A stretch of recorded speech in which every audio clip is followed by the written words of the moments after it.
Coming up next is Glynis Devine with a session that's all about shifting the focus back to you. Glynis is a certified speaking professional and president of She-Suite Leaders, where she empowers female leaders to rise into C-suite roles. In Squeeze the Day, Glynis will challenge you to rethink how you show up in all the roles you juggle and help you reconnect with what really matters. It's a feel-good, high-impact session packed with practical tools to help you have more without doing more.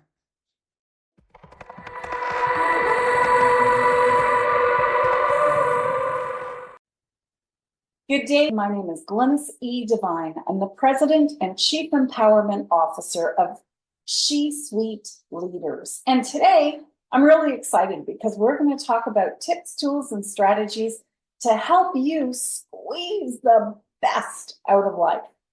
6 out of 7 of the issues that leaders report keep them up at night are people problems.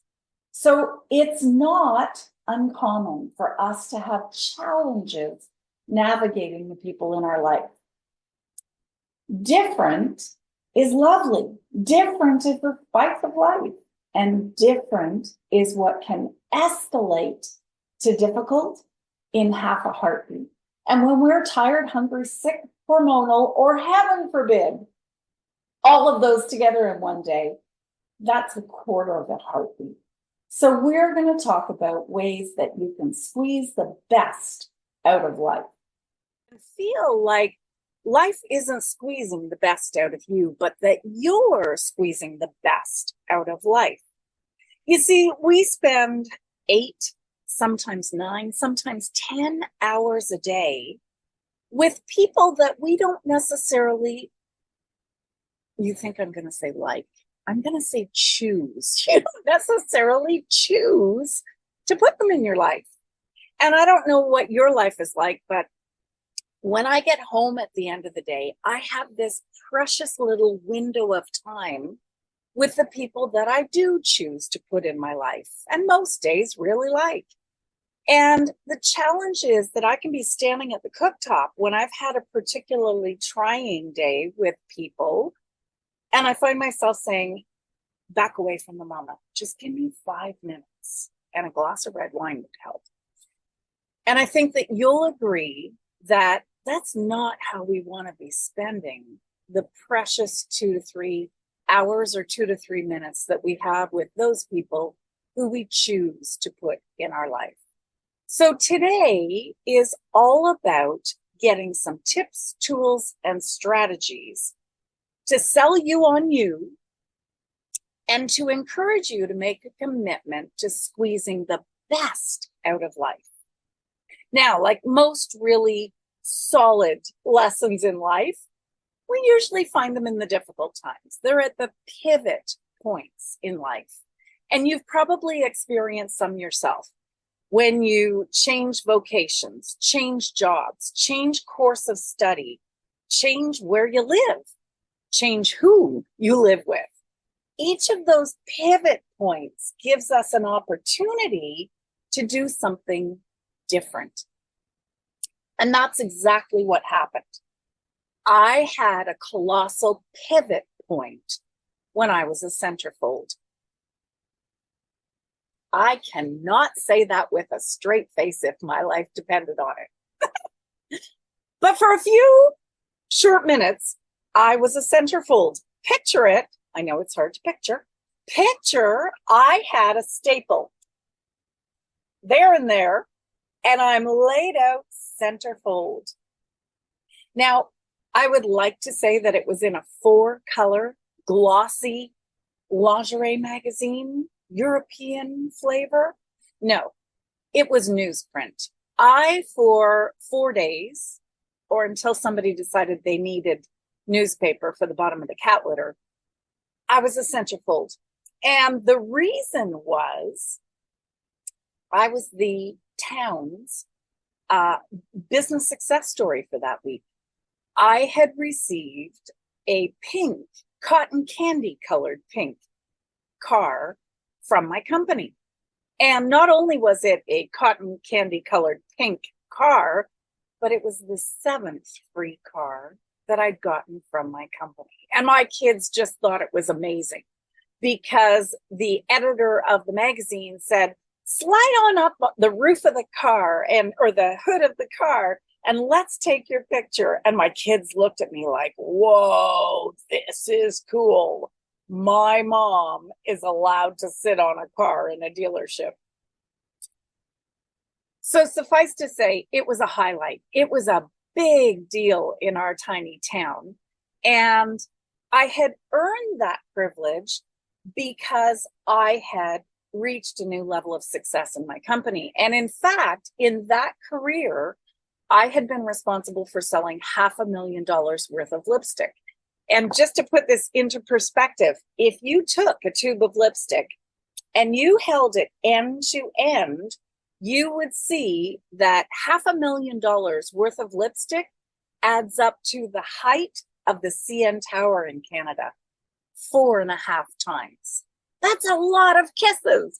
And I feel that that's my contribution towards world peace. So imagine my surprise when a couple of days later, I'm standing in my bathroom, I'm putting on the finishing touches of my makeup, and I look in the mirror and realize I'm miserable. And I melt into this emotional blob of tears on my black and white tiles on my bathroom floor. And it wasn't that I wasn't happy. I was happy. It was that I didn't really feel like I was doing what I was meant to do. And I don't know if you've ever felt like that in your life. It was mind-blowing for me. It was shattering for me. I had been doing what I've been doing for the better part of 2 decades. And how do you tell people around you that you're not happy when your 7th free car has been delivered to your driveway? They go, please. And then, of course, because I'm female, I started feeling guilty for not feeling happy. And it wasn't that I hadn't been richly blessed in that career. I had. I just felt like I wasn't doing what I was meant to be doing. And what really came to me was the fact that I had listened to Stephen Covey one time say, and he didn't say this phrase. It's actually, the author is unknown, but I sure wish I had said it. And I think Stephen Covey would have as well. When you get to the top of your ladder of success, make sure it's leaning on the right building. That's exactly how I felt. I felt like I'd reached close to the top of my ladder of success, but it wasn't leaning on the right building. I had a different purpose in life. And so that was the catalyst for me making a career change and developing my Leadership Catalyst series.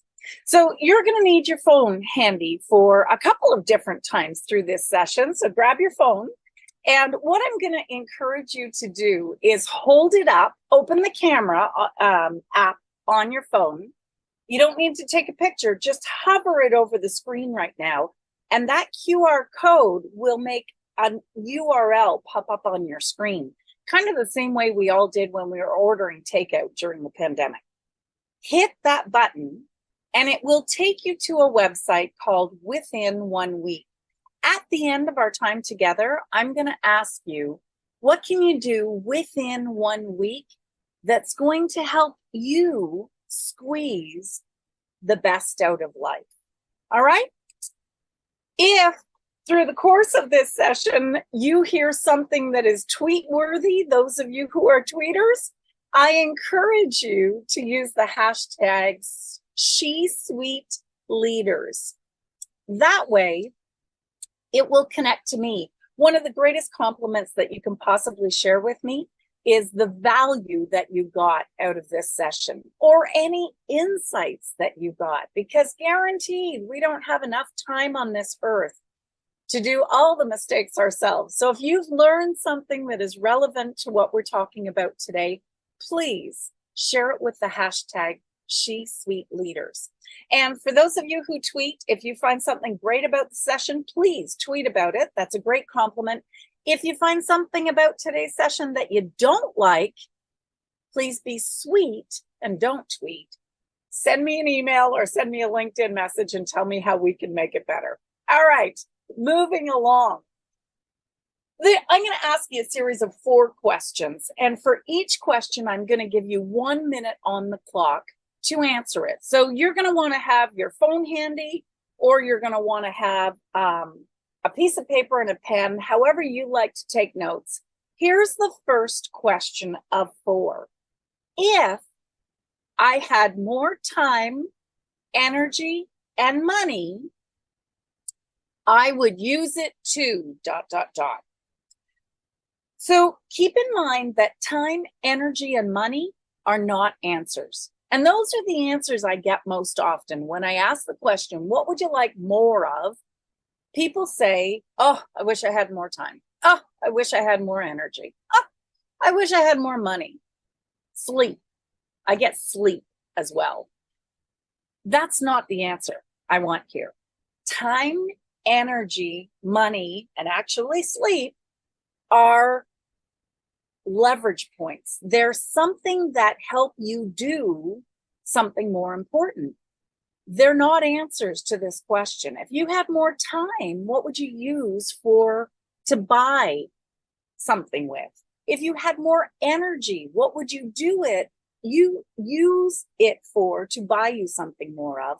And if you had more money, how would you leverage that money to get you something more of? So I want you to think of what time, energy, and money would help you get more of. All right. So if I had more time, energy, and money, I would use it to, and here, go ahead. You've got 1 minute to answer.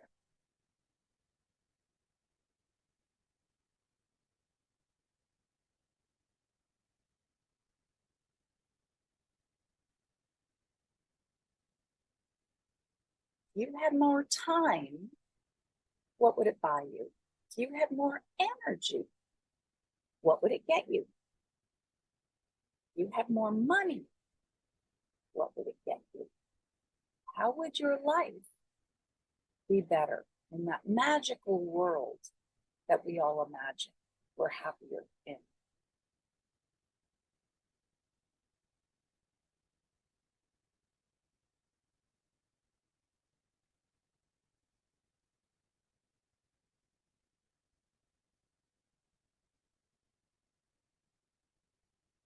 All right, 5 seconds on the clock. All right, time's up. What did you answer? Often, I get the answers, I'd travel more. I'd spend more time with family. I'd write a book. I'd take a sabbatical. I would move to an entirely different place. I'd take up a hobby I haven't had time for. So think about if you had more time, more energy, more money, what would you do more of? And now the second question. So the second question is, what I wrote down is important to me because, and I'm going to ask you to think about that. Why is that thing that exists in that imaginary world where you have more time, more energy, and more money? Why is that important to you? All right. And I'm going to ask you to write down as many thoughts as you can why that's important. And you've got a minute to go ahead and share.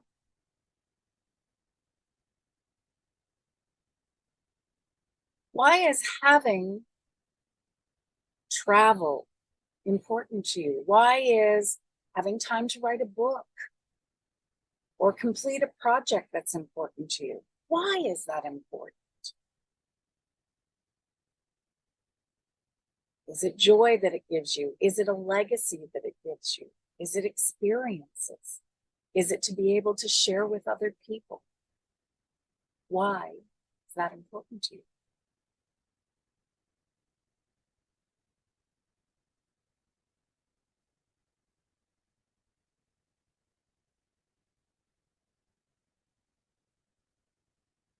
A minute may not be anywhere near enough time to jot down all your thoughts. But getting a few down will help you move on to the next question. All right, so the third question is, how do I feel when I do that activity? When you imagine getting to a place in life where what you imagine actually becomes reality, how do you feel? Write down as many feelings as you possibly can. Again, you've got a minute. How do you feel? If you can imagine having more time, energy, and money to do that thing that is so important to you, do you feel energized? Do you feel peaceful? Do you feel proud? Do you feel connected? Do you feel like you've accomplished something? Do you feel peaceful and calm and serene? Or do you feel excited and adventurous? How do you feel? Write down as many emotions as you can imagine. Because here's the magic, is that it's the feelings we experience that catalyst our actions. And that's true of all things. All right. So now you've had a chance to experience those feelings, and those feelings are key. What we focus on expands and it becomes our reality. So as many times as you can after this session, imagine feeling those feelings when you're doing that very special, important thing that gives you those wonderful feelings. And they are more likely to happen now than they would in the future. So here's the last minute and the last question that I have for you to ponder. And that is, what are some of the things I can do now to have that place we imagine that's happier and more joyful and more peaceful? How can we have it here today in what we're doing? And so, when we think of a time that's in the future where we're happier, we're more successful, we're more peaceful, we're more connected, we're doing the things that we really want in life that juice us. The challenge is it's there in the future. And what we want to do is take that there and bring it here right now. So I want you to think about that, and I'll give you some examples. You've got a minute on the clock. One of the examples I had was I had a participant who wanted to own a dude ranch. She wanted to buy property and be able to have horses, which was her childhood love. And she wanted to be able to host people on that ranch and do healing with people. And so when we were writing down ideas, she said, I could buy a pair of cowboy boots. And that's exactly what she did. She bought a pair of cowboy boots. And every time she put those on, she felt like she was one step closer to making that dream come true. So what are some of the things that you can do? If it's travel, maybe it's eating whatever is native to that area that you'd love to travel to. Maybe it's having some posters or some pictures of places that you want to travel to. All right, time's up. Needless to say, this is not all going to happen right in this exercise. I encourage you to pull these questions out after our time together and think, what happened? How are you feeling right now? When you think about that place that you imagine that's being happier and more juiced in life, how does it feel inside your body? Here's the key. If you keep doing what you did, you'll keep getting what you got. I'll say that again. If you keep doing what you did, you'll keep getting what you got. If you want something different, you need to do something different. Now, I'll give you an example. Years ago, when I and my brother were both turning a milestone birthday, we decided that we would go skydiving. And I have one baby brother. He's wonderful. I love him, and he's got an adventurous spirit like I do. And so we decided we would go skydiving. And so I started phoning around to all the skydiving places. I live in Montreal, Canada, and there's a number of places that are around me. And so the first couple of calls, they told me it was an 8-hour course. I finally, on the last call, the person answering the phone said the same thing. And I said, forgive me, but you're the third or fourth person who's told me 8 hours. I'm kind of curious. What do I have to learn that takes 8 hours to get to jump out of a plane? He said, no. It's not what you have to learn. It's what you have to unlearn. I said, what do you mean? He said, in times of stress, we revert to habit. I'll say that slow so you can write that down. In times of stress, we revert to habit. He said, if I push you out of a plane at X thousand feet, habit is for you to go, ah! He said, that's not good for business.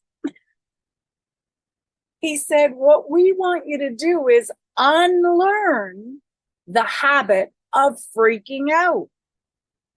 So he said, for 8 hours, we retrain your brain to jump and pull, jump and pull, jump and pull, jump and pull, jump and pull, jump and pull, jump and pull, break for lunch, eat lunch with a nice group of people doing the same thing. And then after lunch, jump and pull, jump and pull, jump and pull. So at 5 o'clock, we get up in that plane, you jump, and you pull and you float to safety. Those of you who have done this, please send me a note and encourage me that that's exactly how it happens. So in times of stress, we revert to habit. If you want to get something different, you need to do something different. And so that's what we're going to talk about today. And this is a tiny little, what we call a dégustation. I teach, apart from teaching online like this, I teach in-person seminars. I work with organizations with their senior leadership teams. I MC awards for the Women in Tech Awards. And if you can see the bottom right-hand side of the screen, I host retreats. They're women empowerment retreats that we do across the globe in the most exotic of places. And it's one of the things that I teach over 7 days in paradise. So needless to say, and that's me in the bottom right-hand corner, with the Cirque du Soleil team in beautiful Zen Oasis in Punta Cana. And so we do a lot of these exercises over the course of 7 days. So this session is going to be what I like to call a dégustation. Dégustation is the French word for a taste, a tiny little sip. And it's also what Maru's owner thinks Maru is doing, putting a big, huge cat into a teeny tiny little box. I'm putting a big, huge lot of information into our tiny bit of time together. So of all the questions that we can ask ourselves about what we want that juices us in life, why is the most important of those? Why do I want what I think I want in my life?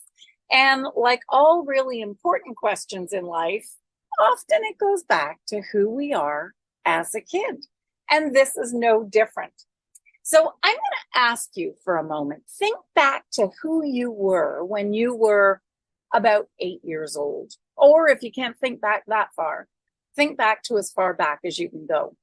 And I'm going to ask you, the you were back when you were a kid, did you look inside for some of your energy? Or were you more juiced out of the energy of being with others? Did you enjoy your time alone? or did you enjoy your time with others more? Next question. Did you tend to be more logical about things, or did you tend to be more emotional about things? Were you more left brain centric, or were you more right brain centric? And the last question is, generally, as a kid, did you do things really fast? Did you talk fast and think fast and make decisions fast? Or did you tend to take your time? Were you fast or slow at making decisions and thinking about things? Slow or fast? You see, these are the three primary questions that I ask senior leadership teams when I work together, because they're the three markers for human behavior. What they tell us is whether we're more people or project-centric, whether we're more logic or emotion-centric, and whether we tend to act slow or quickly in our thought process. And that tells us how we're different from one another. Now, I'm going to ask you not to self-diagnose. Don't decide based on what I've told you who you are, but take the test. And yes, there's an actual test. The key to the test is to think of who you were as a child when you're answering the questions. So think of who you were as a child. And here you go. Here's the dedicated URL for this. Hold up your phone, hover it over this QR code, or take note of the URL at the bottom of the screen. That will give you the opportunity for free to take a 45-minute questionnaire, a 45 question, 20-minute, 25 minutes if you're a white, 20-minute assessment on your core motive, your driving core motive. And it boils down to one of 4 different motives that drive human beings. All right? And keep in mind, there are 45 questions. The first 30 are clusters, and they'll ask you out of 4 personality characteristics, which one is most you. And keep in mind, you're not answering this as an adult. You're answering this as the youngest version of you, the child of you. All right? Let me tell you why that's important. Years ago, when we were moving from Montreal to Ontario, our kids were really young. Our kids were 4 and 7. And we realized my eldest had 6 weeks left of the school year. And I thought, oh my gosh, if we move up there with only 6 weeks to make new friends, we're going to be sunk. And so we went out and bought season's passes to Canada's Wonderland and in Toronto. And Canada's Wonderland was a theme park. And so fast forward, the first weekend of summer, my husband wakes me up. Now, I'm not a morning person. If you're not a morning person, give me a hey, please. I'm not a morning person. So he wakes me out of a dead sleep on a Saturday morning, the first Saturday morning of summer. And he says, come on, get chopped up. Let's go. I said, where are we going? He said, Canada's Wonderland. I said, oh, yeah. I said, okay. So I sludged down to the kitchen. I go to put the coffee maker on, and he goes, we don't have time for that. I said, what do you mean? No coffee? He said, we'll get coffee on the way. I thought, oh, it's going to be one of those days. And so I start pulling out all the fixings for lunch. I start pulling out eggs for egg salad sandwiches, bread, mayo. My husband goes, no, what are you doing? We don't have time for all that. Let's get in the car. I said, we have to eat lunch. He said, we will. We'll be home by lunch. I'm thinking, how do you do a theme park and be back for lunch? Oh, well, he's got a plan. So we pack in the car. We head all the way down Highway 400. We pull into the parking lot, and it's empty. It's before opening time. So I looked at my husband and he says, see, if it was up to you, we'd be way at the back of the parking lot having to hoof it through all this. We have a prime parking spot. Okay. We park, we get out of the car, we walk up to the wicket. The woman is still keying in her cash because it's still minutes before opening. She keys us in. We walk through the front gates. If you've ever been to Six Flags, Ontario, Canada's Wonderland has this beautiful fountain, and I see a Kodak moment happening. So I pull out my camera. That's how long ago it was. I hold it up, and he's gone. So where the heck's he gone? I look around, and he's all the way down half of one of the walkways. So I said to the kids, come on. And I go running after him. And I caught up to him and I said, hey, where are you going?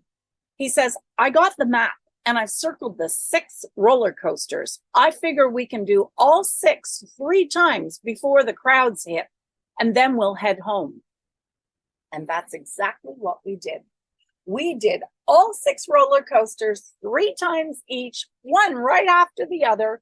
And by noon, we were back in the car heading home. That's how my husband does fun. Now, why is that important? Well, because the same thing happens at work. I'm at a conference recently, and it's lunchtime. And 4 of my colleagues are sitting with me, and one of them says, everybody likes pizza, right? Gets up and off she walks. My friend Paul says, was that even a question? Let's do this properly. Is anybody gluten intolerant? Is anybody lactose intolerant? There's a place down the street, a pizzeria that has buckwheat. We can do a buckwheat crust for one and a gluten crust for the other. Anybody not do anchovies? Meanwhile, I look over and my friend Susanna pulls out a bag of almonds. So I looked at her across the table and I went, she looks. I said, yeah, what are you doing? She said, eating almonds. I said, we're going for lunch. She says, yeah, I know, but I'm hungry now. And then I look for the 4th of our friends, Nancy, and she's disappeared. I look for Nancy and there she is heading out the front door. I said, Nance, we're going for lunch. She said, I know, I met some really nice people and we're going to go across to the grocery store and get salads. One of the people brought a guitar. So we're going to sit in the park across the street and they're going to play guitar while we have lunch. 4 people who are all doing the exact same thing, lunch, entirely different. So can you see how when we put 4 colleagues together around the table at work about something a bit more complex than lunch, how differences can escalate to difficulties? That's the importance of understanding differences, understanding core motive. What drives us? What can we do to work better with the people that are different from us? Interesting statistic. If you go on to the AMA, the American Heart Association, or the Canadian Heart and Stroke Foundation, you'll find out that 20% of all heart attacks happen, you want to guess what day? Monday. Isn't that alarming? 20% of all the heart attacks everywhere happen on a Monday morning at 9 a.m. That's scary. So interesting. I do Zumba on Tuesday nights. It's not that I a little too hard on a Tuesday night and my heart says, bounce, baby, I'm out of here. It's not playing hockey on a Thursday night like a 17-year-old and your heart's not 17 anymore that it says, bounce, baby, I'm out of here. It's not even Friday at the end of a week that was particularly difficult. No, it's Monday morning. It's before the week even starts for most of us. And it's interesting. I'm going to guess that some of that stress that caused heart attacks on a Monday morning started on a Sunday. And you know what I'm talking about, right? That angsty little feeling that we get, or big feeling, depending on what we're dealing with at work, that we get on a Sunday night or a Sunday afternoon, or waking up on a Sunday morning before we know that we're getting ready for work the next day. And I think you'd agree with me, that's not how we want to be spending our days that we're off work, that are supposed to be rejuvenated, right? Now, when experts peel back the layers of what causes stress so intense that we have a physical reaction and our heart stops working, what they find is the root cause for stress so bad that your heart goes bounce, baby, is a lack of feeling valued and appreciated. Wow. A lack of feeling valued and appreciated at work and at home can lead to a physical negative impact. And in fact, the most recent research that's come out post-pandemic is that 92% of employees say that showing empathy is an important way to advance employee retention.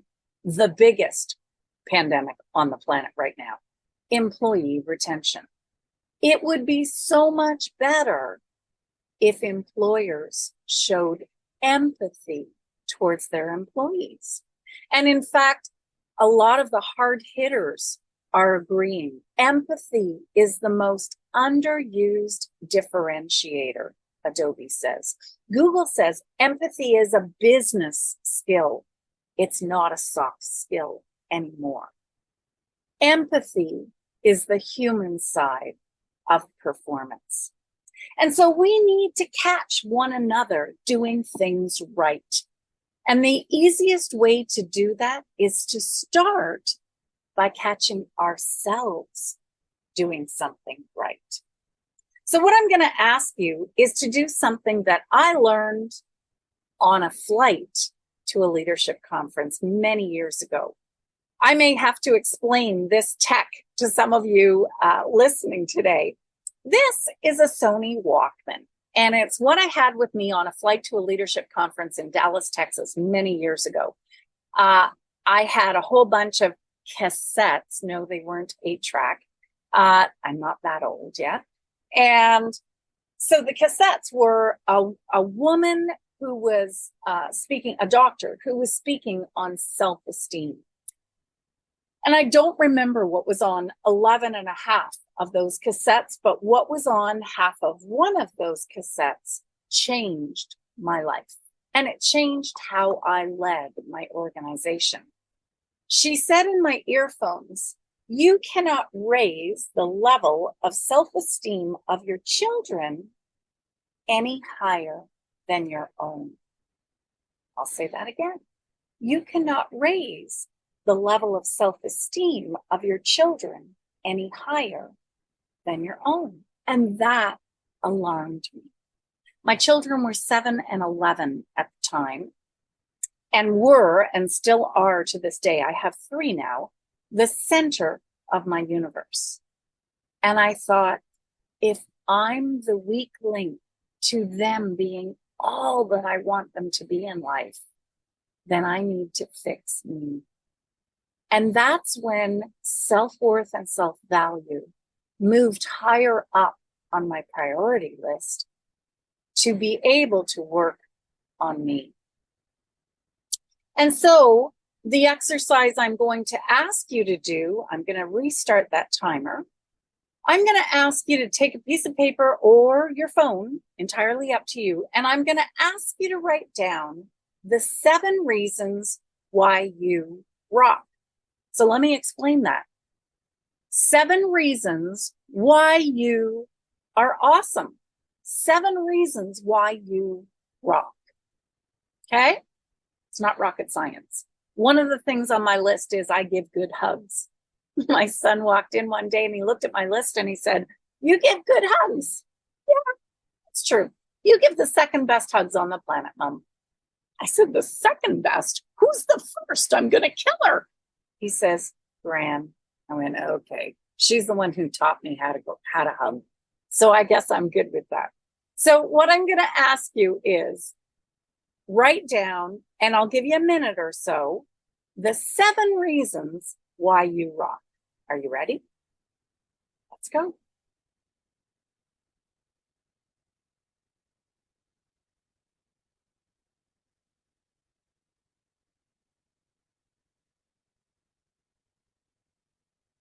What makes you awesome?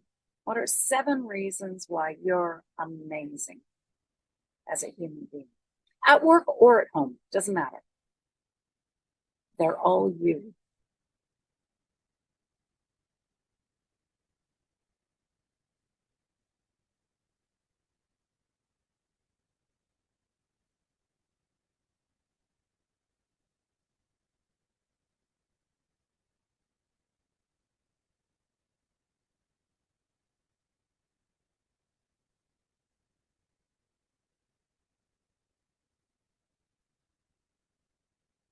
I'd encourage you to do this with your family and those you choose to put in your life when you get home, if you have that opportunity. This is a wonderful exercise to share together.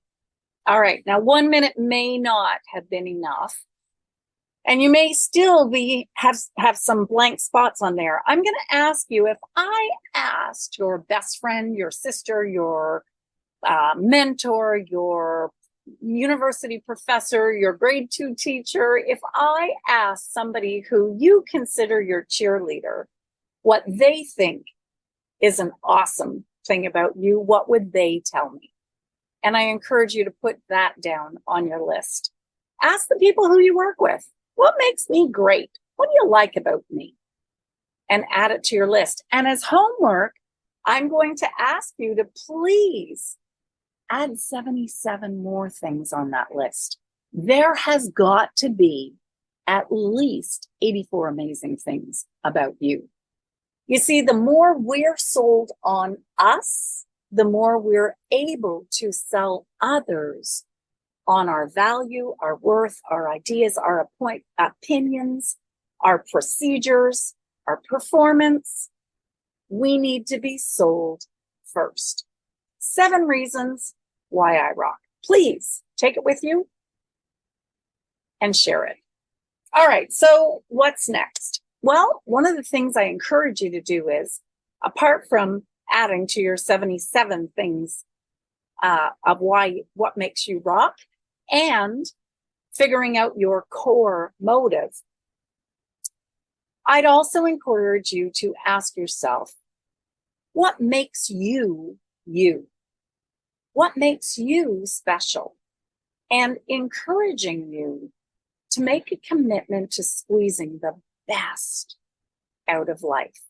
Understanding you and understanding what makes you tick, what turns you on and turns you off, helps entirely for working through a day and being more whole by the time we get home at the end of that day. So grab your phones. Here's another opportunity to say your piece. I encourage you to please scan this code to provide some feedback on today. Tell us what you thought about today and stay connected with me, please. If you like, take the opportunity in the blank space to share what one of the things that makes you rock. 7 of the things that makes you rock. What would you do with more time, more energy, and more money? And please stay connected to me.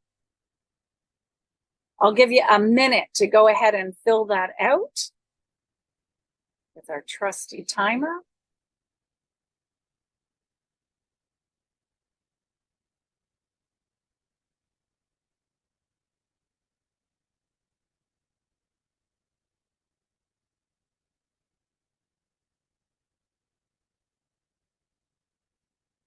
Thank you for your feedback. I appreciate it. It helps make the Leadership Catalyst series that much better when we get feedback from our participants. What you are sampling, degusting today, degustation, is one tiny part of the Leadership Catalyst series. And if you're interested in more of that series, please reach out. I would love to be able to give you some of the tips and tools we help people squeeze the best out of life. All right. At this point, I'm curious who got a great idea they hadn't thought of before. And I hope that you have. That is my sincere wish for today. And I encourage you that if I didn't answer any of your questions, please stay connected to me. You can find me hanging out on LinkedIn most of the time. So find me on LinkedIn, Glynis E. Devine, and shesweetleaders.com is where you can find me also. So please reach out, ask me questions, share with me what your insights were from today and what, when you are juiced in life, what you're doing, why that's important to you. So everybody has a favorite dessert. And from the time I first tried creme brulee has been my favorite dessert.